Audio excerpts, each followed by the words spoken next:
For those of you that don't know me, I'm Ella Masters. I'm the ACT Chapter Chair. So welcome everybody this evening. I'm joining you today from the lands of the Ngunnawal people. And in the spirit of reconciliation, I'd like to acknowledge the traditional custodians of the country throughout Australia and their connections to land, sea and community. I pay my respects to their elders past and present and extend that respect to all Aboriginal and Torres Strait Islander peoples here with us today.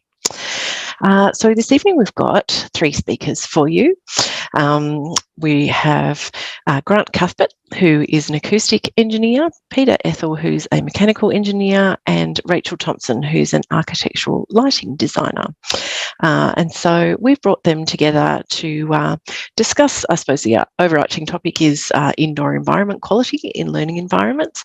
But they're going to tell us a little bit about what their work looks like, specifically in the context of working in education spaces, what some of the biggest challenges are that they face, and then also what some of the biggest challenges are that users face in relation to their particular disciplines in their spaces, why what they do is really important, and then lastly some sort of practical examples and a few projects that sort of showcase some of the work that they do. So they're each going to speak, and then at the end hopefully we'll have some time for Q&A. So in that vein, if you want to pop questions in the Q&A box at the bottom, then we can go from there. If the technology cooperates, I can unmute somebody if you want to ask a question directly to one of the panelists. Otherwise, just pop it in there and I can ask it for you. Alrighty, so we might kick things off. So Grant Cuthbert's the first person that we're going to hear from. So by way of a brief introduction, Grant's an associate acoustic engineer with WSP, and he's based here in Canberra but also manages a team of acoustic engineers in Manila. He's presented research at international conferences on topics including sound insulation performance of naturally ventilated facades and room acoustic design for noise control in atria. He's led the acoustic design on several notable education buildings, including Arthur Phillip High School in Parramatta, which many of you might be familiar with, the Macquarie University Law School in Sydney, and the Uni of South Australia Cancer Research Institute. So, welcome, Grant. Thanks. Thanks, Ella. Thanks very much for having me. You can see my screen? Sure can. Great. All right. Yeah, it's really nice to be here with everyone. Thanks for everyone for attending. As Ella mentioned, I've worked on a number of notable schools projects and university projects, and over about the last 10 years. And I guess once I started working in this sector, I quickly became quite invested in it because I could see a very clear link between what I was doing and the function of the spaces, and ultimately a student's opportunity to succeed in their education. I can't say that necessarily about everything that we do, but I can just, yeah, I became quite passionate about it because I could really see that it was an important thing in designing these buildings. Is this working? There we go.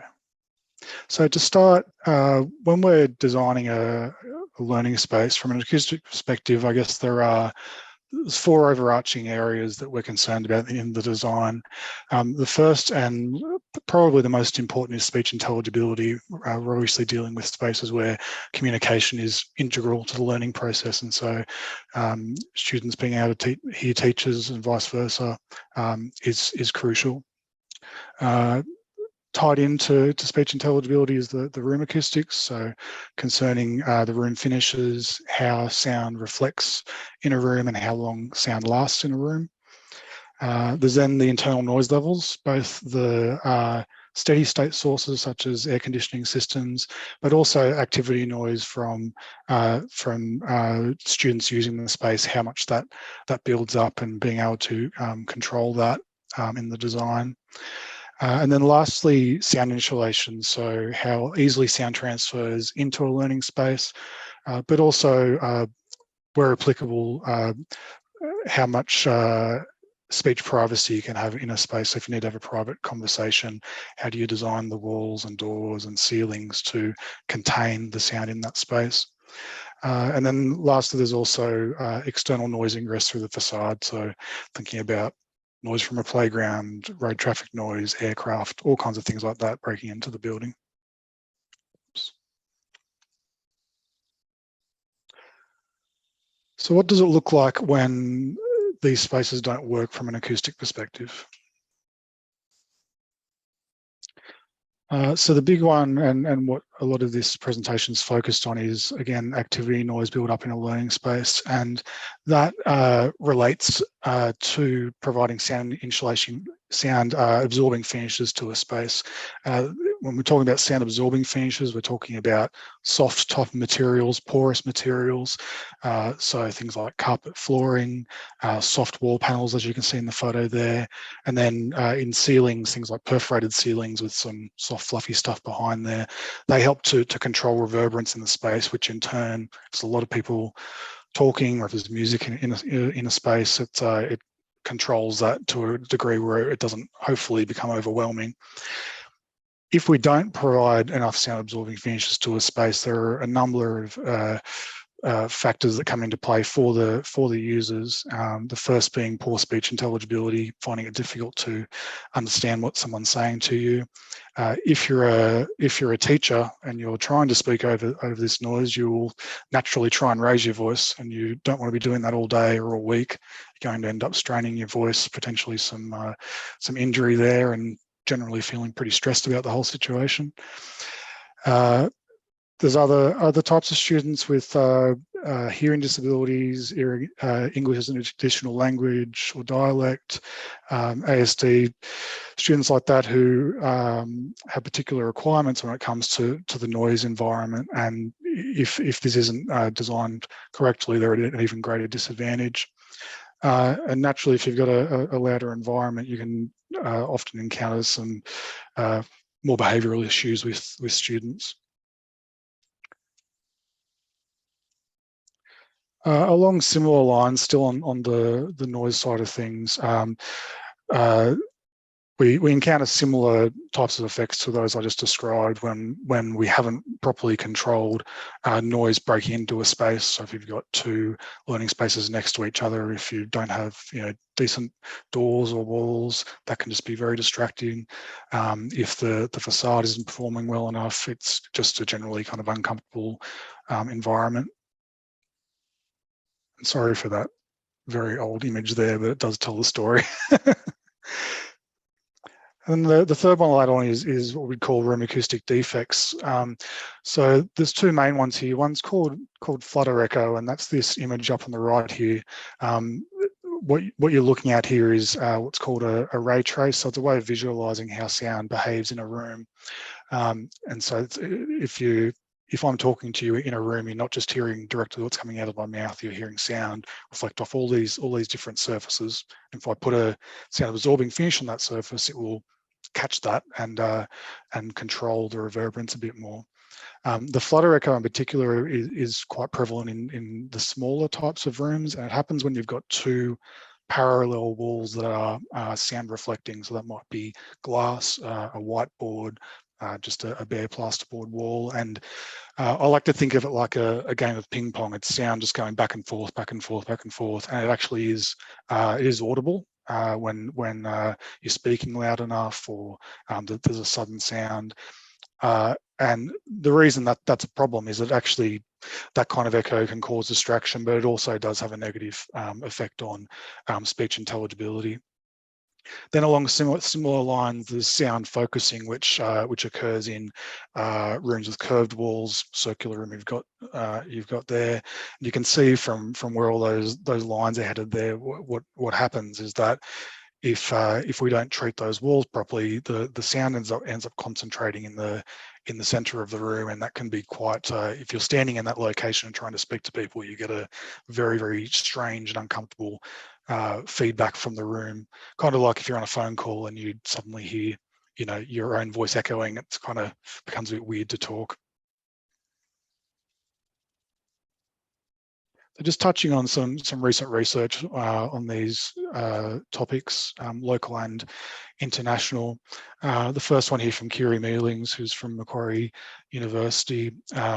yeah, just supporting the idea that the ceiling and wall finishes are significant when it comes to students' speech perception, attention, reading, and well-being. Another one commenting on vocal strain for teachers, saying it can lead to vocal fold damage, which ultimately results in vocal nodules and polyps. That doesn't sound very nice. And this third one's quite interesting to me, focusing on students on the autism spectrum, with autism spectrum disorder, saying that it's not really conclusive exactly how the design should respond to meet their needs and in terms of the noise environment.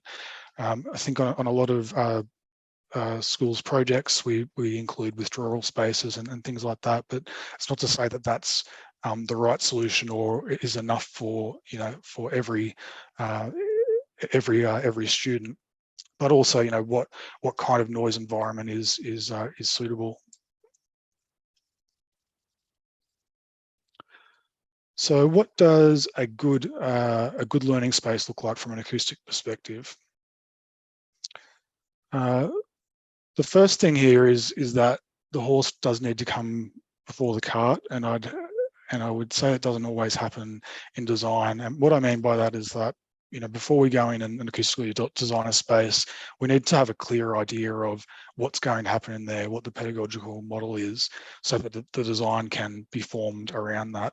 Unfortunately, sometimes the school's designed where the space is designed, it's handed to the users and say, hey, you figure out how to use it. And I really believe that's fundamentally the wrong way to do it. Another thing is how we talk about flexibility. It's spoken about a lot in my experience in school design. And when we're talking about flexibility of one learning space, if we're trying to design the acoustics of that space, the more flexible it becomes, the less purposeful it will become. And so what I mean by that is that we want to try and design that space for a primary and a secondary learning scenario so that the room can support that as well as possible. But I like this idea of, rather than thinking of flexibility in a individual learning space, considering flexibility of an overall school, in that you have a wider flexibility, in that you have a wide range of spaces that are purposeful, and you have a greater flexibility through that. Naturally, a good allowance for sound absorbing ceiling and wall finishes. The ceilings are our biggest opportunity for providing sound absorbing finishes to the space, because naturally it's a really large surface, but also you don't have to worry as much about wear and tear as you would have to for floors. And lastly, also that it is a collaborative approach between the designers and the users, that we go on this journey together, that they understand the intent behind the design, how it's intended to be used, again, so they're not just handed the space and left to figure it out. And so then just some acoustic interventions. We're often called in to do remedial works in schools. And so there are a number of things that are the usual culprits that are worth mentioning. Again, I keep rattling on about sound absorbing ceilings, but they really do make a big difference to keeping the activity noise level under control. It's not to say you would always want the entire ceiling covered in sound absorption. If it was a larger space, you might want some areas of a sound reflecting ceiling, because that's going to support a teacher's voice going across the room. But generally speaking, you would want a good allowance for sound absorbing ceilings, and there's a lot of different ways that can be achieved. As you can see there, lots of different approaches: suspended acoustic baffles, batten ceilings, perforated ceilings where you'll have some material behind there, different types of ceiling tiles.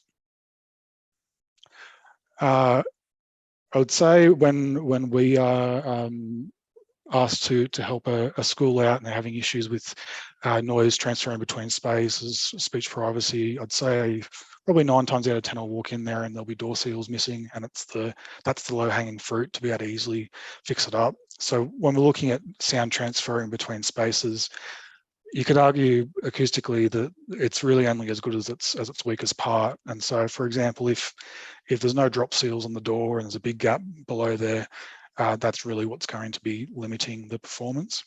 You can see a little kind of small mock-up of the door there. There's options there where you can just get a surface mounted drop seal on the bottom rather than having to route into the door and things like that.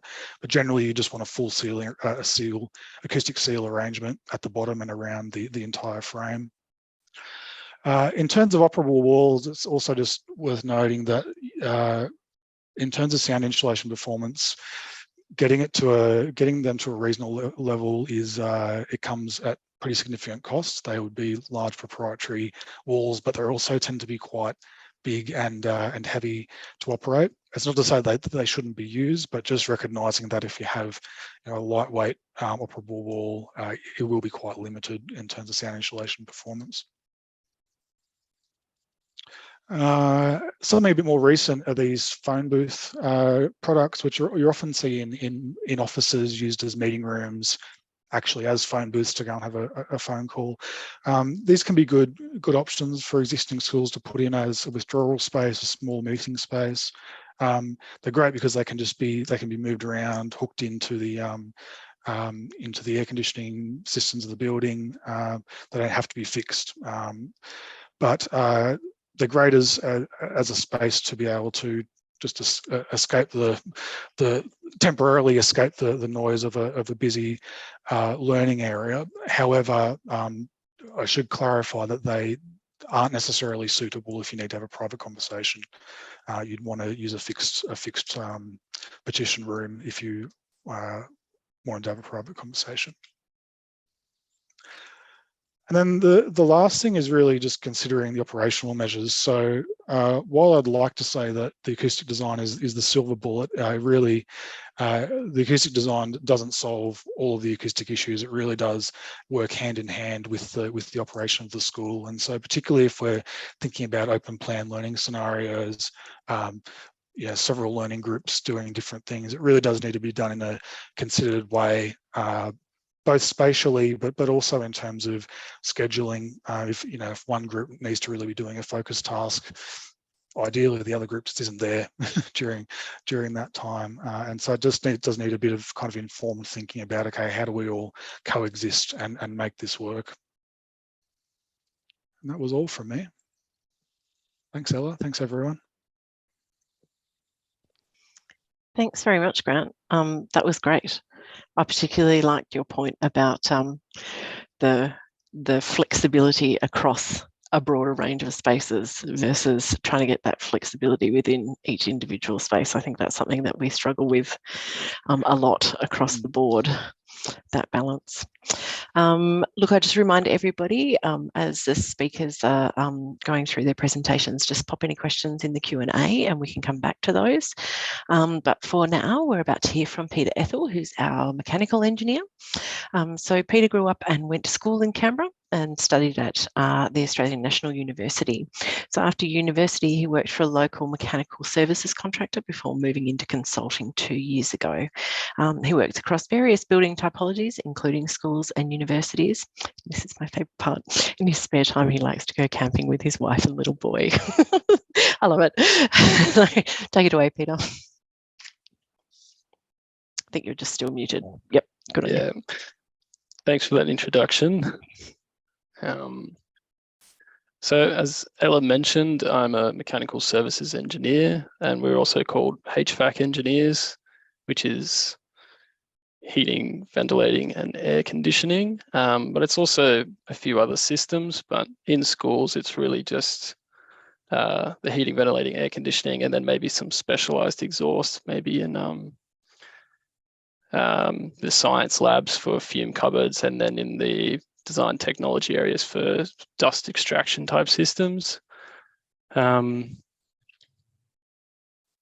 Moving on to what are some of the biggest problems faced by users when these spaces don't work. In my experience with mechanical services, the problems that most concern me are ventilation, particularly classrooms where a large amount of students spend a long period of time.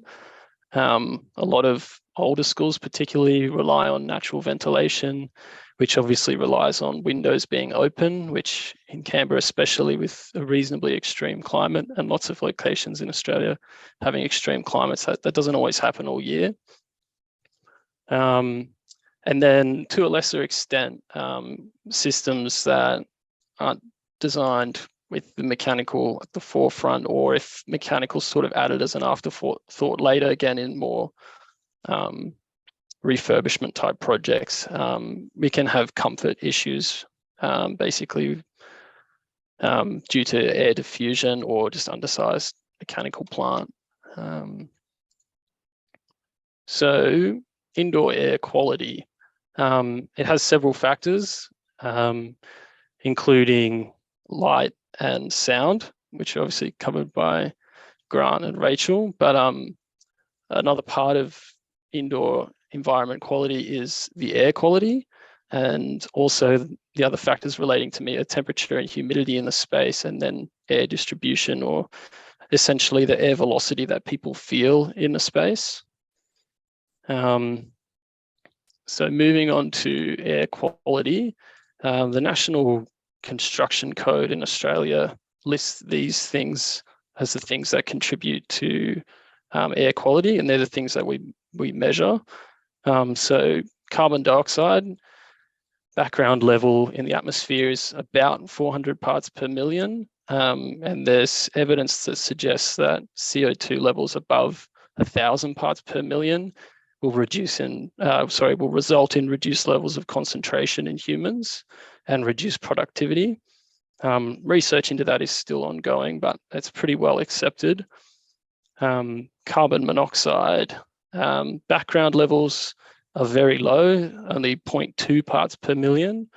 The National Construction Code says that the safe 8-hour limit for a person in an enclosure is at 10 parts per million. So carbon monoxide is colorless, odorless, and it's a poisonous gas most commonly produced as a byproduct of incomplete combustion.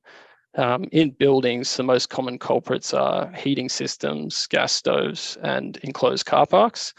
Car parks are actually designed with ventilation in mind to maintain the car park at a certain carbon monoxide level. That's what's directly being measured as the main pollutant, I guess, is carbon monoxide. That's what's being controlled.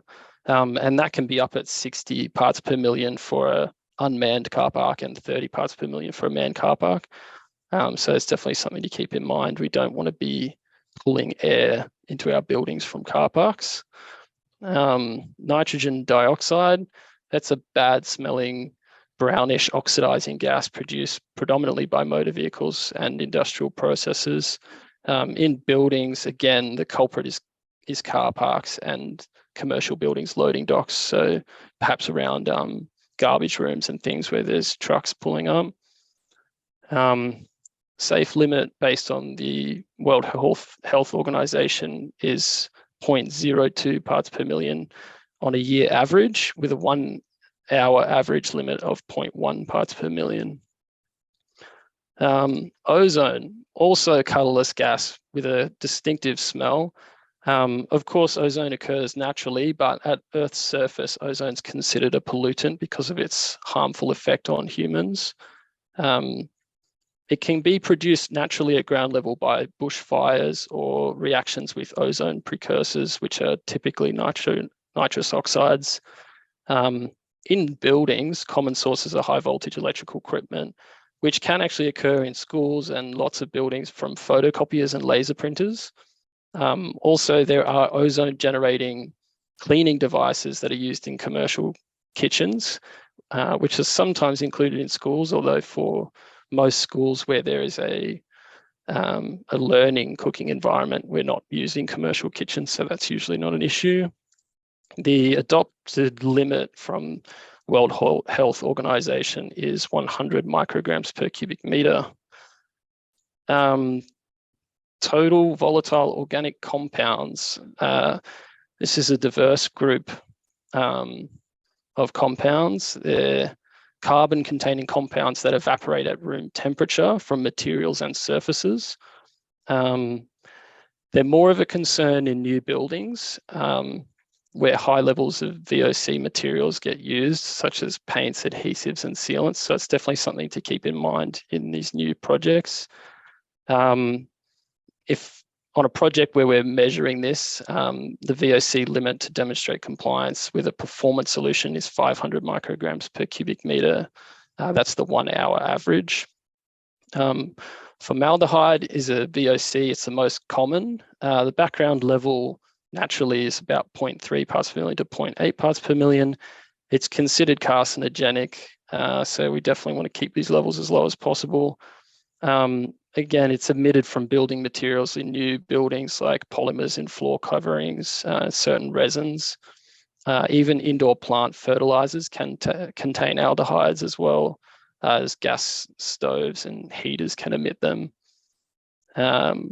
Lastly, we're up to particles. So there's PM10 and PM25. So it's particulate matter, 10 micrograms per cubic meter, which is essentially parts per million, and 2.5.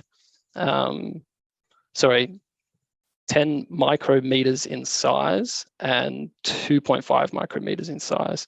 So particles smaller than 2.5 micrometers, they bypass the body's natural defenses and readily make their way into the lungs. Common sources of particulate matter are bushfires and dust and sandstorms, as well as pollen, or if there's a high number of local domestic wood burning fires. So there's limits set out for both these types of particles, as well as 10 micrograms per cubic meter for the PM2.5 and 20 for the PM10, and that's averaged over a year. So lots of bad things that can enter the air, and effectively the answer is we ventilate. Usually these things come from inside the building. They can be generated inside the building. So by grabbing that fresh outdoor air, we're constantly replenishing it and removing these bad things. Obviously, things like the particulate matter can come from outside, like bushfire or something like that, but we'll get on to how we deal with that. And effectively, the answer is filtration. Filtration is going to filter the internal air that's recirculated, as well as filtering the outdoor air if there's something in the local environment causing high levels of these particles. Okay. So moving on to temperature and humidity, this chart on the right here is from ASHRAE, which is the American Society of Heating, Refrigeration and Air Conditioning Engineers. It shows where humans are generally comfortable when wearing typical summer and winter attire. So the important thing here is that air conditioning systems needs to be sized adequately to maintain conditions in this region for the vast majority of hours. Obviously, we can't, as engineers, we don't aim to achieve this 100% of the year. It's not a very cost-effective or energy environmentally friendly way to do it, because that very worst day of the year can be sort of 10% worse than really a practical limit. And if we sized every system at that worst day of the year, or the 1 in 100 year event, then systems would be very oversized and they would not work very well at low load. So we just aim for a majority of the time, a vast majority, definitely. Another thing to do with humidity is that depending on the climate, it will depend whether this needs to be controlled or not. Typically, you get some dehumidification effectively as a byproduct of providing some cooling, and that's usually enough to maintain humidity in these regions. But obviously in very humid environments, there needs to be more carefully considered dehumidification. And in extremely dry climates, particularly in cold climates, humidification is often required too. Air distribution. So another factor that can cause discomfort is the uneven supply of airflow. If you have poor air distribution. Occupants far away from the temperature sensor will experience a completely different temperature from what's experienced at the sensor, just because air is not being distributed evenly across the floor. So there's a big discrepancy throughout the room, and hence people at the sensor experiencing one temperature and others something different.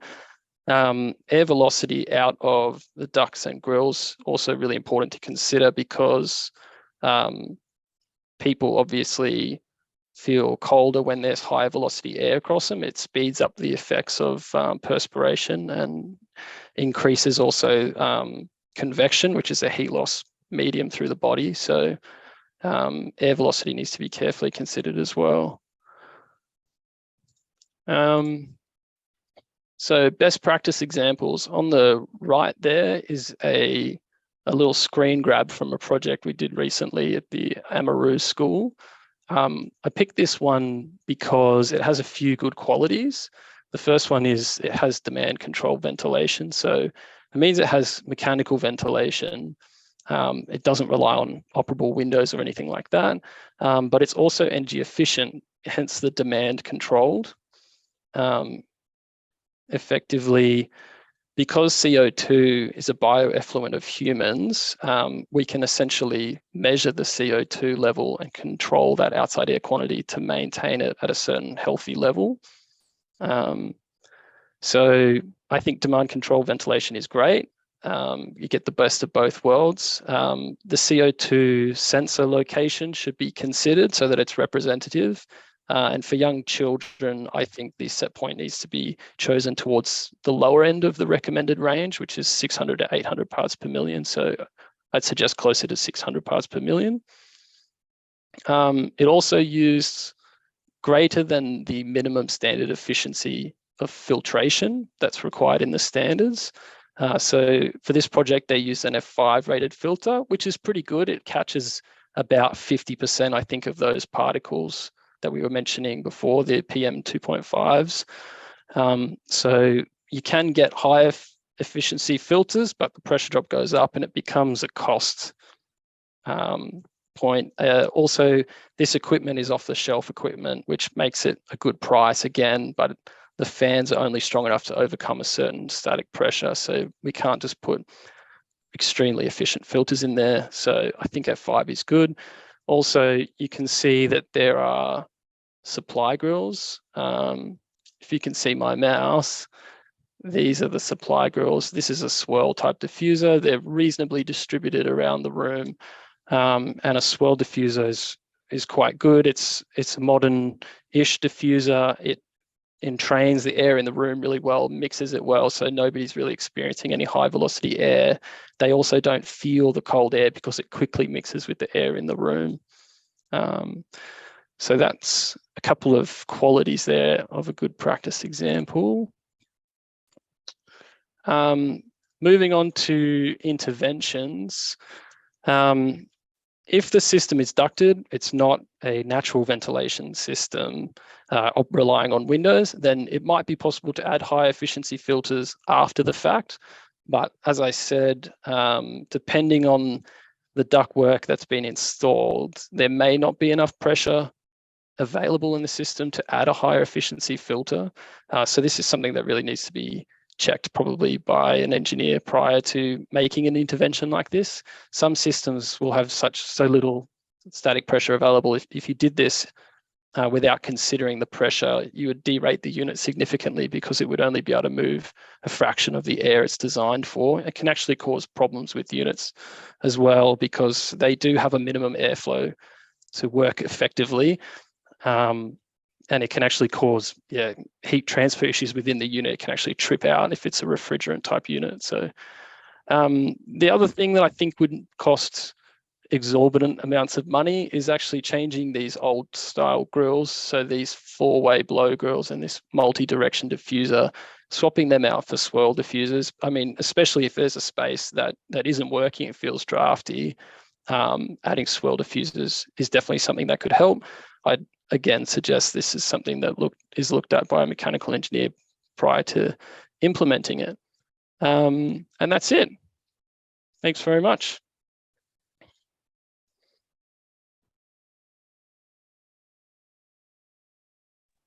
Sorry, screen's jumping around. Thank you very much, Peter.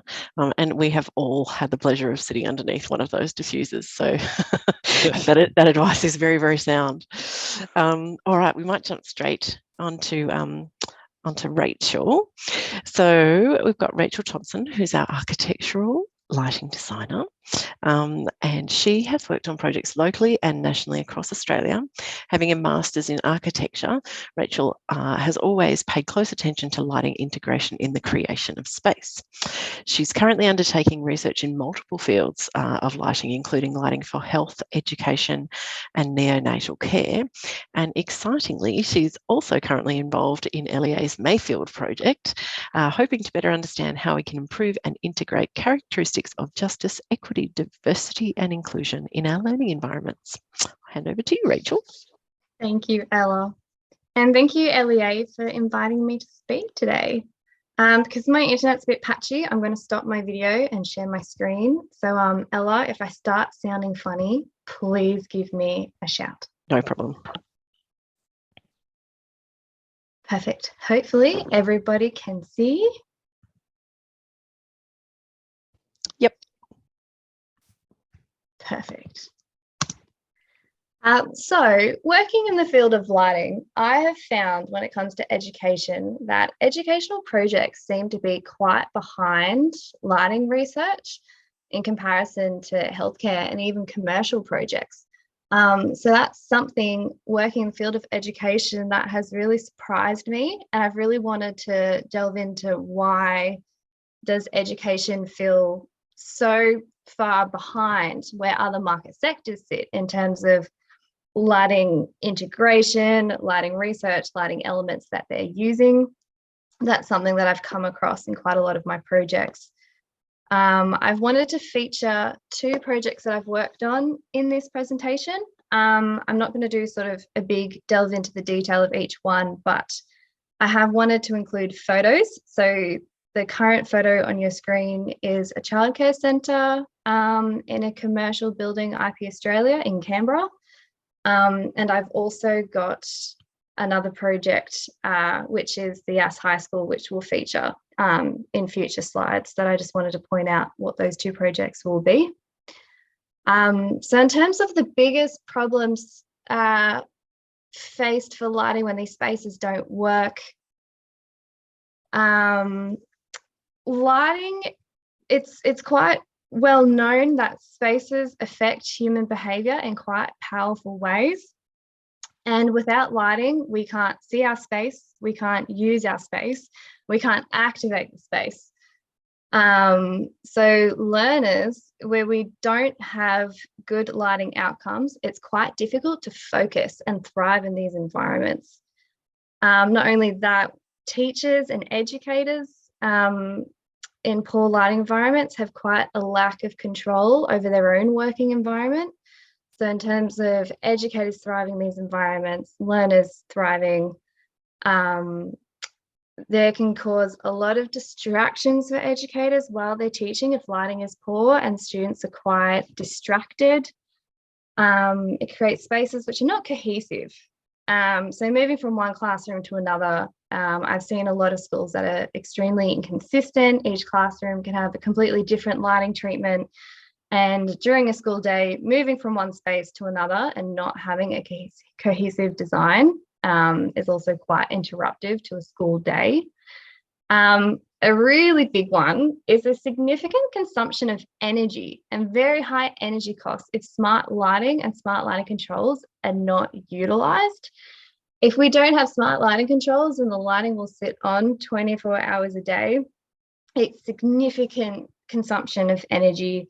So really, these are a lot of things that are quite easily avoidable. They're things that we absolutely want to avoid. And then standard and compliance versus user experience. So this is quite a big problem that lighting designers are facing in the current, not only for education, but a lot of different market sectors, is the Australian standards focus on the amount of light levels which is needed on a surface to perform a task, but they do not take into consideration the user experience of that space. which can be communication, it can be your visual comfort, it can be your flexibility. The standards really focus on the horizontal planes, whereas your user experience, you're focusing on your verticals, you're focusing on your ceilings. So we are getting quite a lot of conflicts between what is written in the standards and what we actually feel needs to be implemented in these spaces for the users. So that's quite a big problem.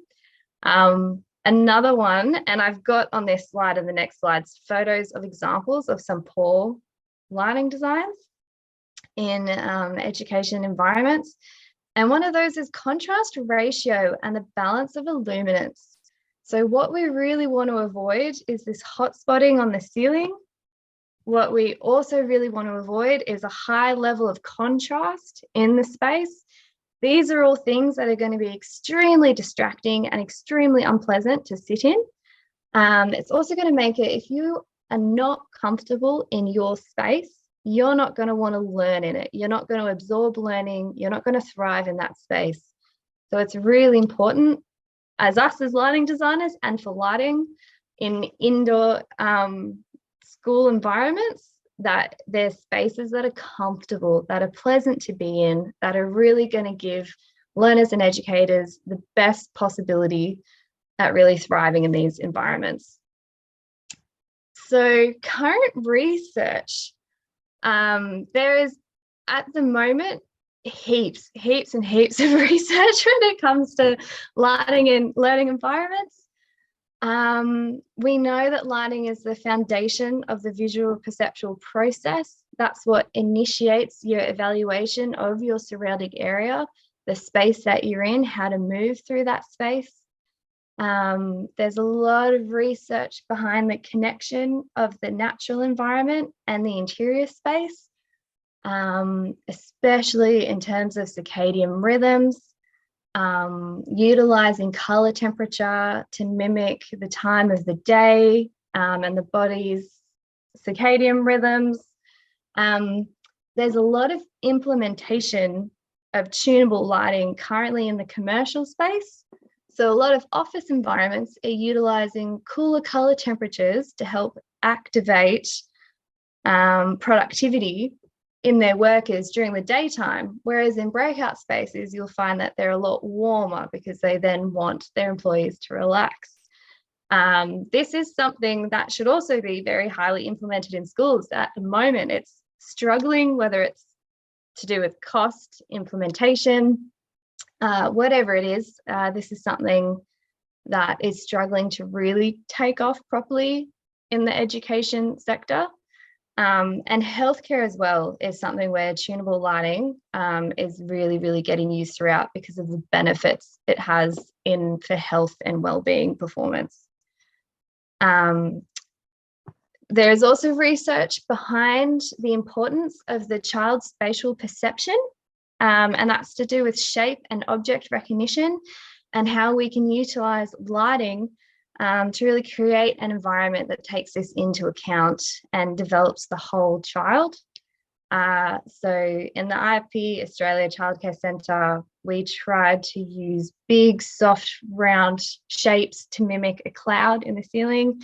We were trying to bring the outdoors in, create an outdoor-indoor play area. But there are so many different opportunities of creating shape, of creating colour, and really, really connecting with the child of that space.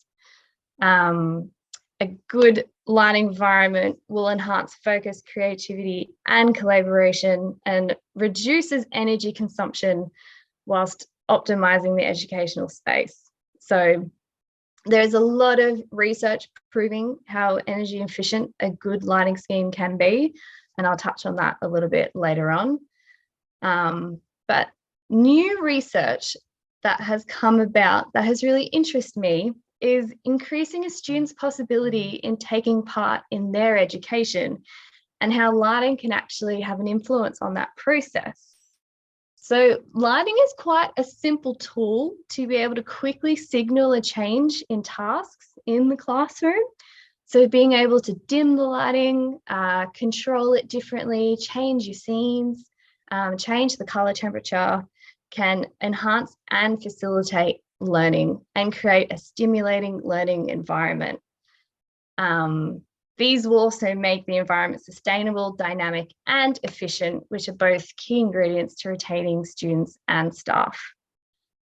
The changing of the lighting environment also offers a new interactive teaching tool, whilst also supporting the learning process by being able to change the space.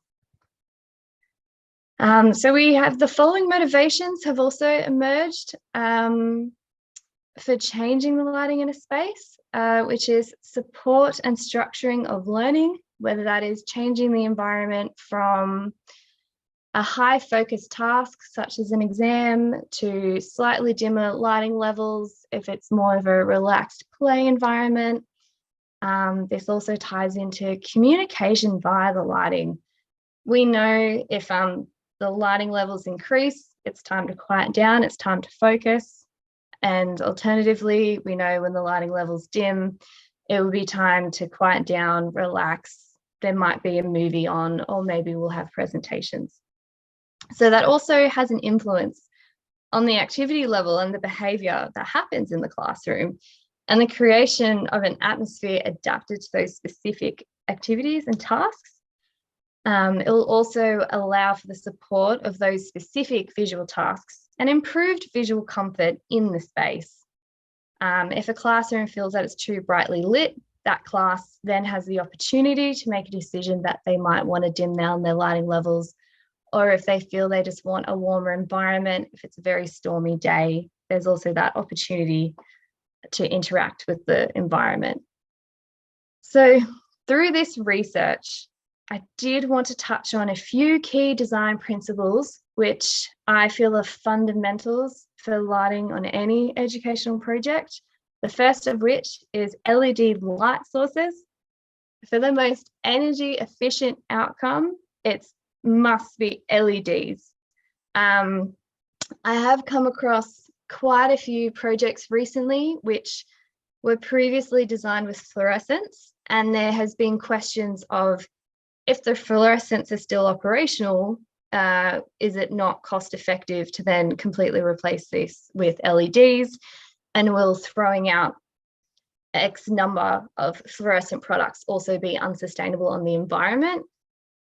There has been a lot of research that actually shows that over the lifetime of a fluorescent versus an LED, about one LED will get thrown out in the lifespan of 5 fluorescents. So changing the design to an LED outcome is actually more efficient and sustainable on the environment. And in terms of energy efficiency, about 90% or 95% of LED's power consumption gets translated into light output. Whereas with fluorescents, I believe it's down to 60% because so much energy is lost to heat. So key design principles, LED light sources. Tunable white lighting, I know I touched on this one before, so I won't go into it too deeper because I'll be talking forever. So enhancing, this is really wanting to enhance the roles of the body's natural circadian rhythm. Flexible and smart lighting controls, so bringing in that adaptability and control of the individual space, whether that's through dimming, color changing, or scene setting. And shape recognition, so having that play of shape, whether it's through linears, through the walls, the ceilings, whether it's through hexagons, spheres, creating a bit of a sense of wonder in a space is absolutely a key design principle that I try to implement on every educational project that I work on. In terms of qualities of best practice examples, the IPA childcare, which is this photo again, after this project was finished and opened, we had feedback that they had quite high admission rates, and a lot of feedback that the space felt quite warm once people entered. So the clients felt that the lighting really boosted those admission rates, which was really exciting to hear. So qualities that we're looking for are spaces which are going to attract more learners, families, and educators to want to use and invest in that space and want to invest in that school. Spaces which can be adapted and controlled for a variety of learning environments by students as well as educators, and spaces which are warm, comfortable, and inviting. We want to fully support the cognitive senses of the whole child through shape, colour, and shadow, and not just have a flat blanket lighting scheme which is just trying to achieve the Australian standard lux levels on a desk. Another example that I had of a best practice, which was also tied into a bit of research, is there was a daylight study completed where 12,000 students were surveyed, and they showed correlation between the daylit school environments and school performance. So learning environments that had better lighting performance showed that there was a 20% increase in students completing maths faster than in a poorly lit learning environment, and 26% faster in reading. And that's one of the first bits of research I've seen where they've actually put into figures evidence and proof of qualities and improved learning. Other qualities are that well-lit learning environments are conducive to maintenance of attention, mental energy, avoidance of mistakes, optimum learning and teaching performance with a heightened sense of amenity and well-being. So these are all qualities that we're striving to achieve in our learning environments. So I put some objectives together quite quickly. I feel like this list could definitely be expanded, but I just left it at these 4 points, which the objectives of a well-lit learning environment is free of direct or indirect glare, as well as contrast, brightness contrast, which was shown in those early slides. Good facial visibility for the student and for the teacher to communicate with each other. Horizontal and vertical illumination, so not just horizontal of the standards, but also vertical of the space, and a balanced brightness levels and values. Here are a few of the resources that I went through, which I'm not sure LF will share these slides, but if anyone wanted to read further into these resources, I would absolutely recommend it. They're incredible reads. And that was it for me. So thank you. Excellent. And I can pop my video back on. Yes. Yeah, welcome back. Thank you so much. Thank you so much to all three of you. You've left a very neat 6 minutes at the end for questions. I can see, Grant, you've actually answered a couple of the questions in the Q&A box. So if we perhaps direct our attention to the ones that haven't been answered. And Maureen, I love your enthusiasm. Yeah, but we're running out of time, so. Yeah, no, it's all good. So, look, you know, I think some of them are pretty straightforward. Really, Peter, you can probably jump in and answer some of these. I'll try and keep them as straightforward as possible then. Yeah, I guess realistically, what temperature should we be setting our air conditioning units at, noting that you'll never ever get a room full of comfortable people? Yes, that's right. I mean, it's always a bell curve. Statistically, there's someone who's going to want something a bit out of the norm, and they'll be at both ends. But generally, I mean, I set up buildings with a winter set point of 21 and a summer of 24. In some parts of the world, they widen that, usually for energy efficiency reasons. I think probably, Maureen, you know better than me, probably the teachers feel it more than the students. So usually it's, if the teacher's happy, the students are probably happy. Then moving on to the question about air quality here. I agree that when it's the best, it is the best, but it doesn't have to be. Like those external environment, things can affect air quality, and hence if you're getting your fresh air direct from outside without any filtration, you'll be worse off. And of course, if it's extreme climate and you're getting large amounts of uncontrolled outside air, you're going to have hot and cold problems.